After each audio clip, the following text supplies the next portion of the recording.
Hello everyone, Alimamy Pallo here, founder of the I Am community and author of the upcoming book, Chasing Angels.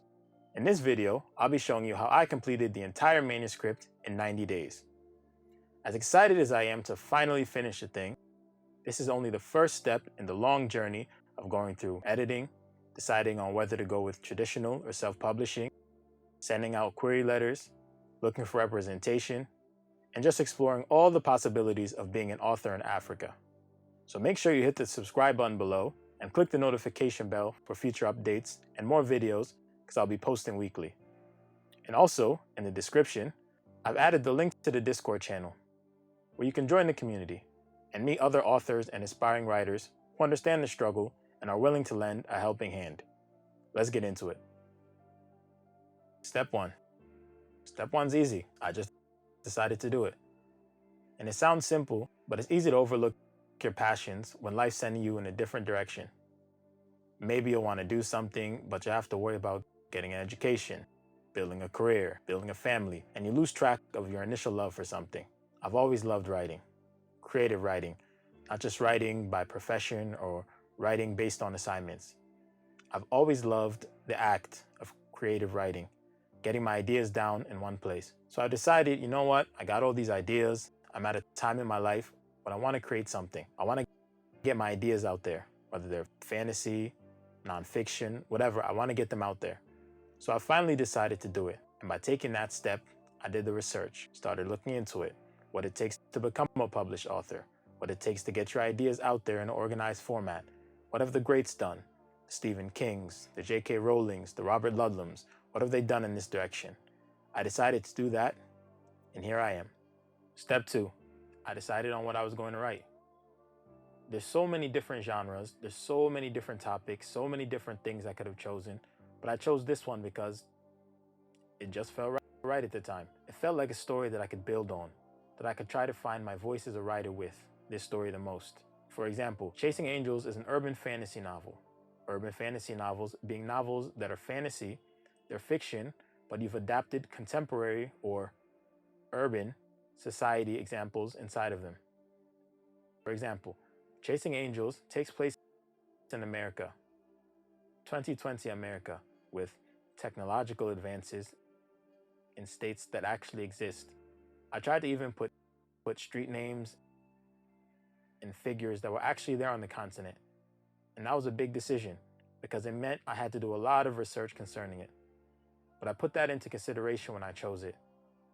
And the audience is new adult. When I first started it, it just made sense. The main character, whose name is Ezekiel, it just made sense to just write him as I am. Same age, same mindset, same everything. But as I started writing, I realized I had to keep going back, explaining things. And it would have just been spending so much time in the past, it just made sense to reduce Ezekiel's age from mine, so I made him 18 years old. But it's more than just young adult. It's a new adult. That's the genre. It's a coming of age story, learning who you are, battling depression, battling when it seems like everything is against you. Not just necessarily the forces of evil, but just the world itself feels like it's bearing down on you. So that's why I chose that. And if you want to decide to write, you should take all these things into consideration. Maybe you want to write a steampunk novel. Maybe you want to write a nonfiction autobiography. Whatever it is, whatever it may be, you got to take that into consideration also. Step 3. I know we're still not writing yet, but bear with me because step 3 is very important. Step 3 is deciding what type of writer you're going to be. There's basically 2 schools of thought. On one side, you have the outliers. On the other side, you have the pantsers. Outliers are people who like to write the story before they actually have to write the story. It's putting out the plan, it's character development, it's putting out details, it's putting out where you'd like the story to go in the long run. You put it all down on a rough draft, a rough outline. That's why they're called outliers. Pantsers are those who just want to sit down, and they're called pantsers because they like to write by the seat of their pants. They sit in front of their laptop or they sit with the pen in front of them and they just flow. I'm an outliner. Ideas, they come to me like movies in my head, and I just play them out in my head like I'm watching a film. and just write it down. I just have an entire rough draft. And I'm actually going to cut to my laptop now to show you my rough draft and how I did it. It's going to be messy, but bear with me. So this is the entire outline. And I know it looks like a mess, but this really helped me get my ideas down of the journey I wanted Ezekiel to take and where I wanted it to go and the people that interacted with it. I listed all the themes and conflicts and important points, and it acted as a map for me from the first word to the last. But this is just my technique, and you should do whatever feels natural to you. Plus, Jerry Jenkins says that most people end up being both a pantser and an outliner anyways, because even if you outline most stories, they don't end up where you wanted to take them exactly as you wrote them.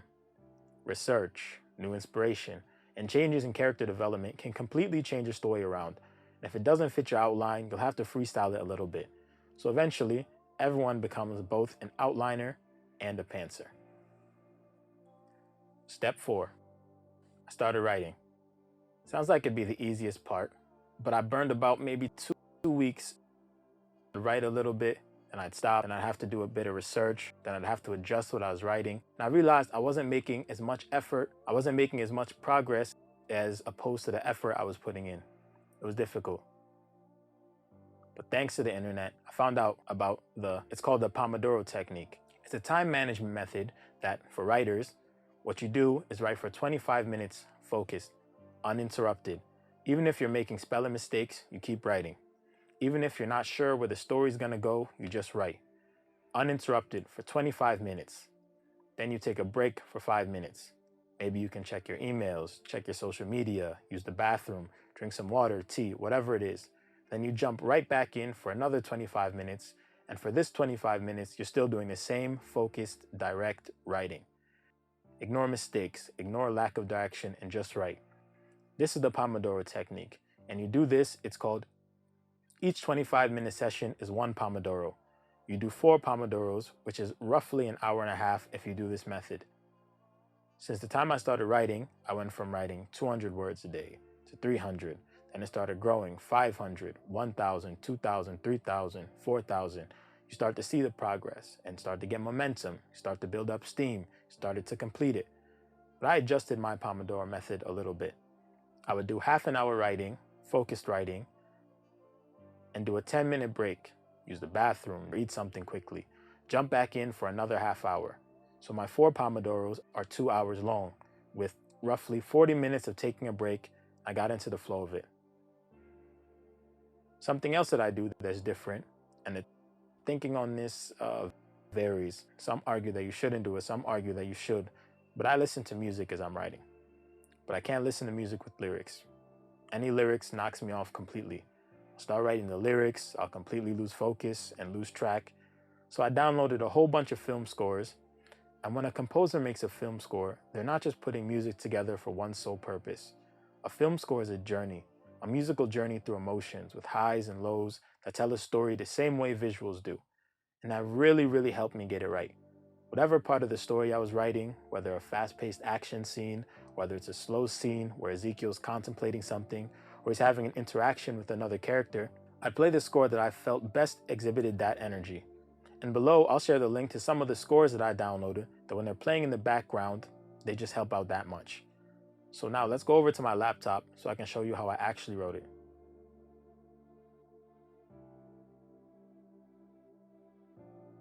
You'll see in some places I started with the chapter, then I'll describe the city and state that the scene is taking place in. And I did this because the story jumps around a bit, and the organization that Ezekiel's working for, they operate all over the country. So I didn't just want him in one place. It made sense to keep the story exciting and alive by describing scenes in another state or city, and then tying them into the main character's growth throughout the book. And also, the city that Ezekiel's operating out of has a lot of traumatic memories for him. Essentially, it's where his life started to fall apart and go down a dark, dangerous path. And since he hasn't properly confronted these memories and dealt with them, I like to put emphasis on how each location affects him differently. That's why each city and state is highlighted. And also, I'll attach this template for manuscript submission. If you want to get started and have a frame to put in your story, you can get this down below. It's the official format from published authors and writers. And yes, this video teaches you how to write a manuscript in 90 days, but there's no rush. Different writers have different speeds, And the end goal is to produce the best product, story that satisfies you. It might take you a year, 2, maybe 10, but take your time to make sure the story comes out properly. Because the next step I'm going to jump into, it'll be a lot more difficult to complete if you don't do this part properly. So take your time and make sure you create the story that you want. Step 5. Now we finally completed the manuscript. The entire story's down. We're satisfied with the direction that it took. We need to go to the proofreading and editing. Now there's different ways to do this, but I realized when I was proofreading, as it was going on, sometimes I would have to continue to correct spelling mistakes and do proper punctuation checks and make sure everything is okay and the format was okay, but it was taking away from the speed that I wanted. Because I put in my mind that by the end of 90 days, I would have this thing completed.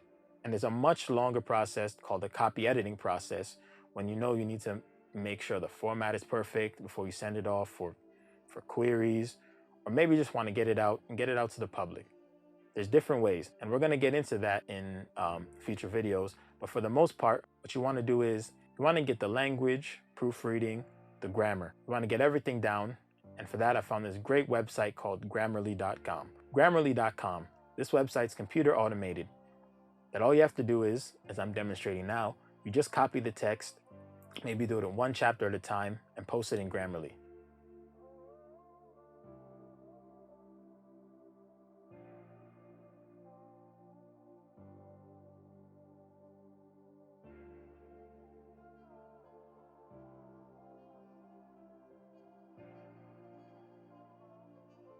As you see, Grammarly, they'll scan it, the entire document, and they'll give you suggestions on how to correct spelling mistakes, on maybe you're using unnecessary words, so they're adjusting your grammar, they're correcting punctuation, they're doing it for you. It's automated, it's simple, it's easy, it makes the entire process smooth, and the suggestions for Grammarly have really helped me as a writer.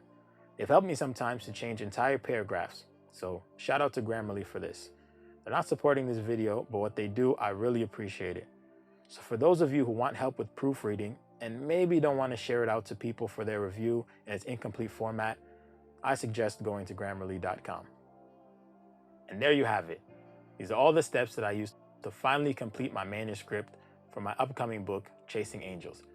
I hope this video was very informative for you and it helped you figure out what you want to do, or if you really want to do it, and if you want to do it, how you could do it. But these words aren't set in stone. There's no proper format to become a writer. Stephen King will sit down and write an entire manuscript just like that, and other people have much longer, protracted processes. So this is just one of many. And I'm happy that I was able to share this with you. And we're definitely going to be sharing a lot more information in my journey, so I wonder how, sitting in Africa, how I can become a published author, the likes that no one has ever seen before. Because that's the goal, that's the journey.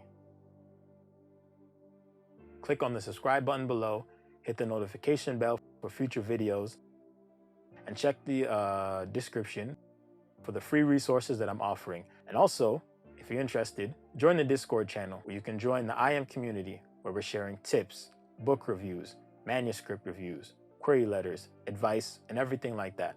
So if you're interested, that's a good thing for you.